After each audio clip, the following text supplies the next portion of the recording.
Hello dear student, स्वागत है आपके प्यारे से YouTube channel physics bye Sanjeet sir में। हमारा चैप्टर है वैद्युत रसायन यानी कि इलेक्ट्रोकेमिस्ट्री चैप्टर 3।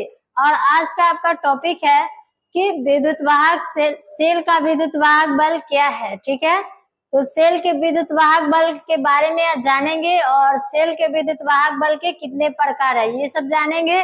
सेल का विद्युत वाहक बल जो है इस चैप्टर में बहुत ही इंपॉर्टेंट है। यह क्वेश्चन बोर्ड में 4 नंबर के पूछे गए सवाल हैं। ठीक है, तो जानेंगे सेल का विद्युत वाहक बल। देखिए इधर है सेल का विद्युत वाहक बल जो है, देखिए ध्यान से समझिएगा कि दो अर्ध सेल है, दो अर्ध सेल के अभिक्रिया है और इलेक्ट्रोड विभव के क्या है अंतर को पूछ रहा है। इलेक्ट्रोड विभव के अंतर, दो अर्ध सेलों के इलेक्ट्रोड विभव के अंतर को ही विद्युत वाहक सेल का विद्युत वाहक बल कहते हैं। जिससे कि मान लीजिए, देखिए यहाँ पे हम एक पात्र को लेते हैं। ठीक है, एक पात्र को यहाँ ले, उसके बाद इसमें विलयन को लेते हैं। पात्र को लेने के बाद इसमें विलयन को लेते हैं,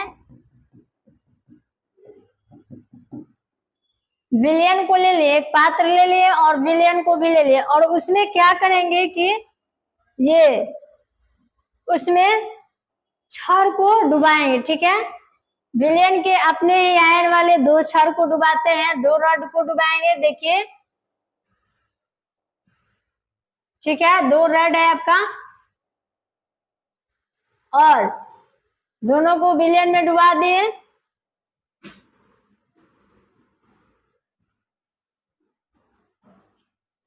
एक आपका है एनोड और एक आपका है कैथोड। एक एनोड हो गया और एक कैथोड हो गया, ये आपका एनोड है। और फिर उसके बाद ये जो है सेकेंड रॉड जो है वो आपका कैथोड है।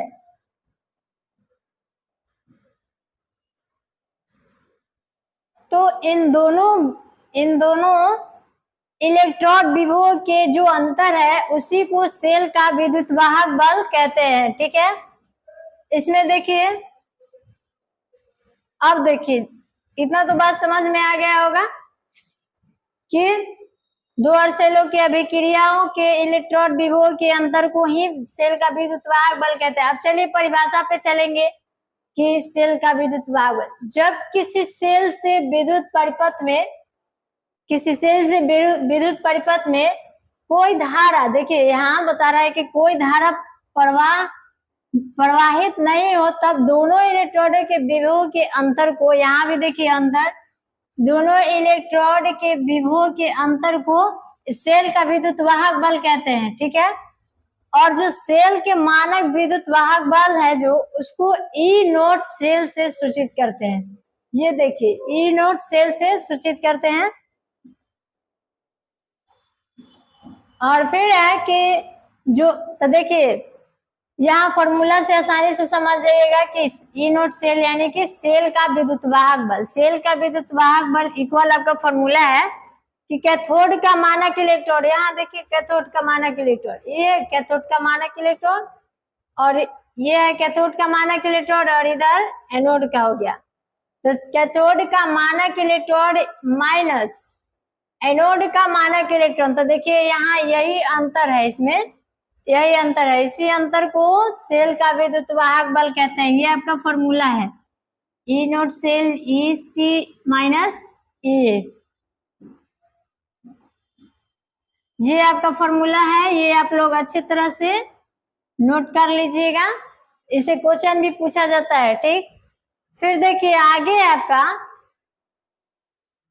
नेक्स्ट है कि लेकिन सेल के निरूपण, एनोड को, जो सेल का निरूपण हम लोग करते हैं वो फिर एनोड के लेफ्ट में तथा कैथोड को राइट में लिखते हैं। जब हम लोग सेल का निरूपण करते हैं उस समय जो एनोड है उसको लेफ्ट में लिखते हैं इधर तरफ, और फिर जो कैथोड है उसको राइट में लिखते हैं। तो देखिए ये आपका एनोड है इधर लेफ्ट तरफ लिखे और ये आपका कैथोड है। जैसे कि देखिए डेनियल सेल का निरूपण, जब हम डेनियल सेल का निरूपण करेंगे तो देखिए ये जिंक और जिंक सल्फेट एक्वायरस और फिर सोल्ब्रिज कॉपर सल्फेट एक्वायरस कॉपर।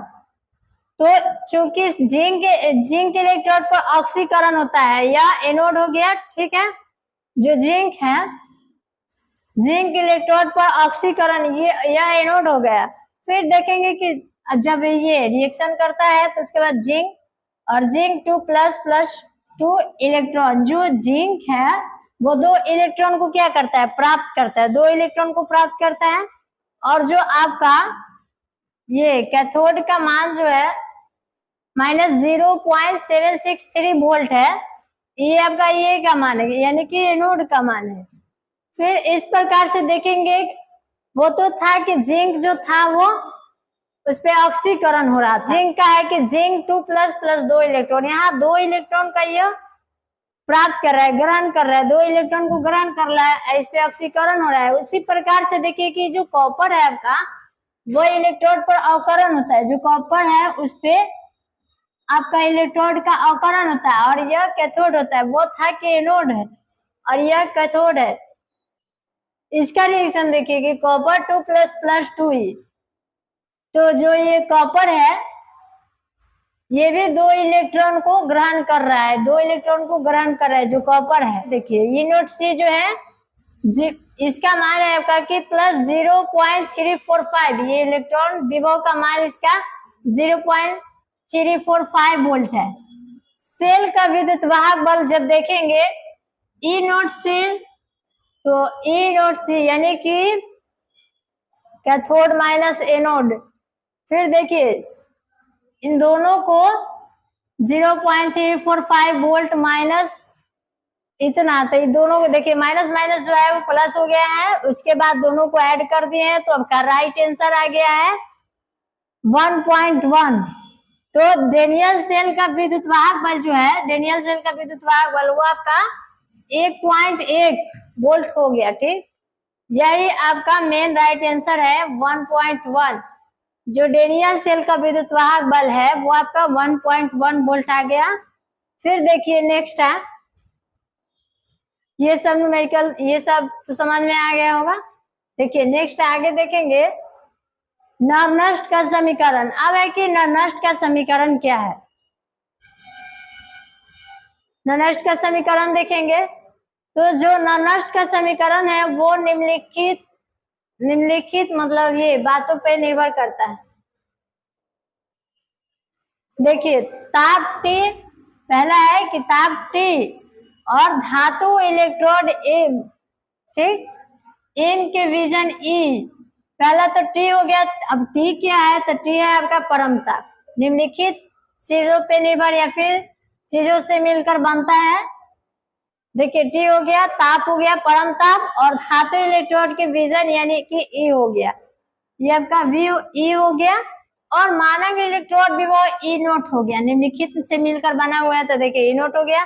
तथा विलयन में धातु आयनों की सांद्रता, देखिए किन किन से मिलकर बना हुआ है, ताप से, धातु इलेक्ट्रोड के विभव यानी कि E से, और फिर मानक इलेक्ट्रोड विभव E नोट, तथा विलयन में धातु आयनों की सांद्रता, इन सभी से मिलकर बना हुआ है।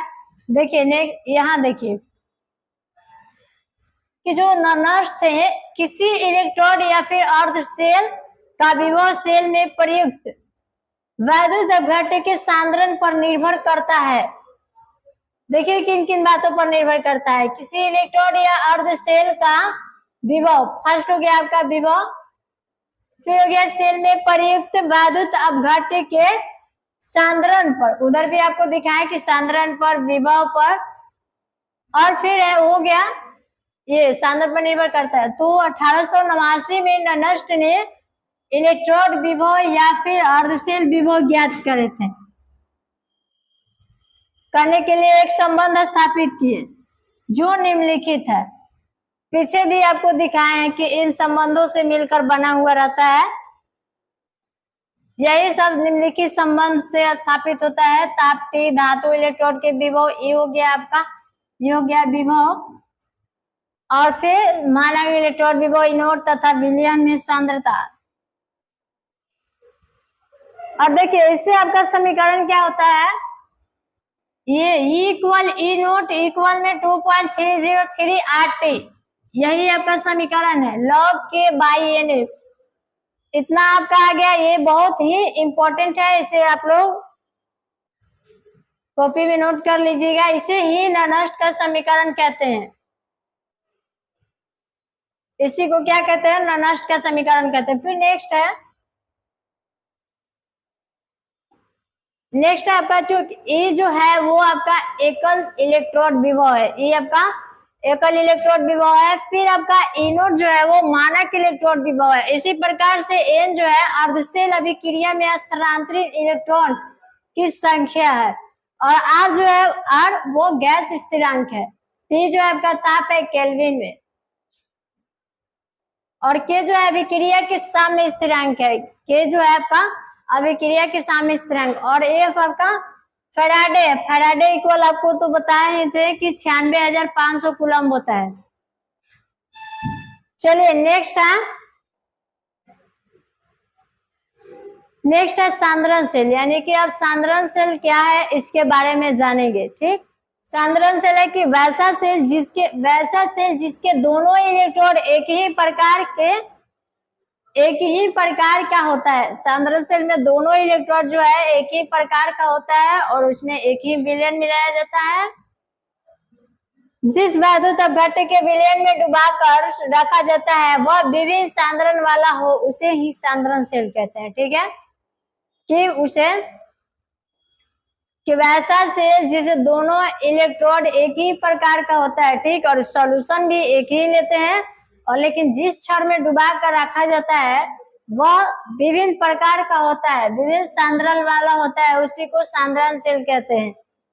जैसे देखिए कॉपर जो है, कॉपर सल्फेट, ये आपका C1 हो गया, एक्वायरस कॉपर सल्फेट, सॉल्ट ब्रिज ये हो गया, और C2 एक सांद्रण सेल है। देखिए सांद्रण सेल में हम आपको बनाते हैं, फिगर है, दो पात्र को ले लिए और इसके बाद इसमें एक ही विलयन को लेते हैं, एक समान विलयन को लेते हैं और एक समान पात्र को लेते हैं। ठीक है, और एक ही केमिकल के बने रड को लेते हैं। ठीक है, तो देखिए सॉल्यूशन को ले लिए, उसके बाद इसमें रड को डुबाएंगे, ये रड है। ठीक है, उसके बाद क्या करते हैं कि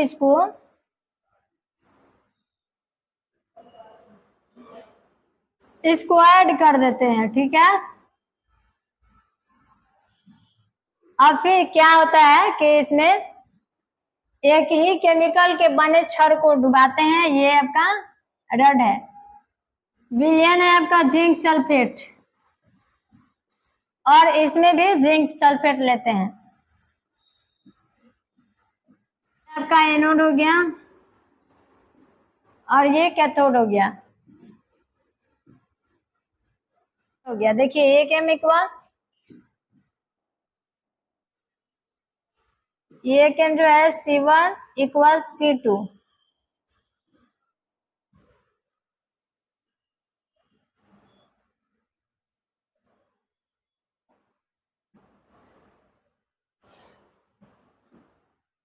ये आपका C1 हो गया और ये C2 हो गया। ठीक है, जब C1 और C2 बराबर हो जाता है तो जो सेल का विद्युतवाहक बल है वह कार्य करना बंद कर देता है, तो इलेक्ट्रोड है वो भी फॉलो नहीं करता है और करंट का भी प्रवाह नहीं होता है।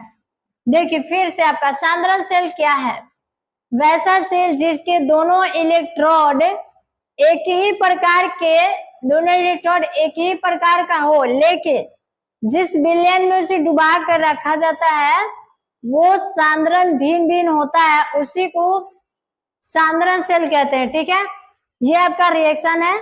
और फिर देखिए जैसे कि दो पात्र को लिए और दो पात्र को लेने के बाद उसमें ये समान पात्र को लिए और इसमें समान विलयन को लेंगे। ठीक है, उसके बाद एक समान केमिकल के बने दो छड़ को लेते हैं, समान छड़ ही होता है। तो देखिए दो छड़ को लिए हैं, यहाँ पे दो छड़ है, ये आपका जिंक है, ये भी जिंक है, और इधर कैथोड हो गया आपका, और इधर एनोड हो गया। फिर यहाँ देखिए इसे C1 नाम दिए और इधर C2 नाम दिए। दोनों एक ही विलयन है, जिंक सल्फेट का यहाँ भी है और जिंक सल्फेट यहाँ भी है। यहाँ देखिए जो इनोड सेल है वो 0, जब C1 और C2 का मान इक्वल हो जाता है तो क्या होता है, सांद्रण सेल जो है वह शून्य हो जाता है, सांद्रण सेल आपका शून्य हो जाता है।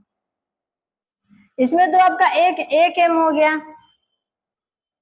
तो इतना बात समझ में आ गया होगा। अब है बैटरी। बैटरी क्या है, तो बैटरी जो है वो रासायनिक ऊर्जा को विद्युत ऊर्जा में कन्वर्ट कर देता है, उसी को बैटरी कहते हैं। फिर देखिए इसका परिभाषा है कि एक ऐसी युक्ति है कि वह रासायनिक ऊर्जा को विद्युत ऊर्जा में क्या करते हैं, कन्वर्ट कर देती है, चेंज कर देती है, उसी को बैटरी कहते हैं। अब है आपका कि सेल का प्रकार, सेल तो हो गया, अब है सेल का प्रकार। सेल आपका जो है दो प्रकार का होता है। फर्स्ट है आपका प्राथमिक सेल और सेकेंड है आपका द्वितीयक सेल। ठीक है, देखिए यहाँ लिखते हैं, ये भी आपका इम्पोर्टेंट है इस चैप्टर का। और सेकेंड है द्वितीयक सेल। तो प्राथमिक सेल है कि एक बार उसे डिस्चार्ज हो जाने पर पुनः उसे चार्ज नहीं किया जा सकता, वो आपका हो गया प्राथमिक सेल। और फिर देखिए यहाँ लिख देते हैं,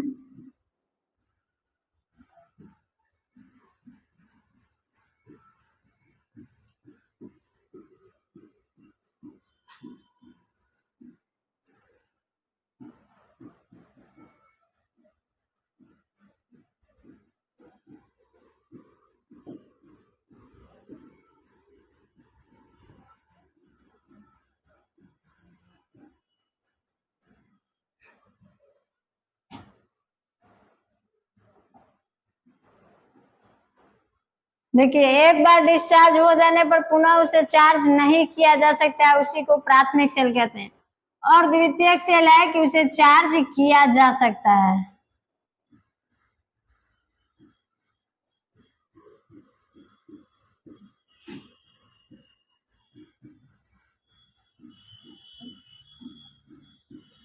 तो ये सब आप लोगों को समझ में आ गया होगा, हम आशा करते हैं कि आप लोग समझ गए होंगे अच्छे तरह से।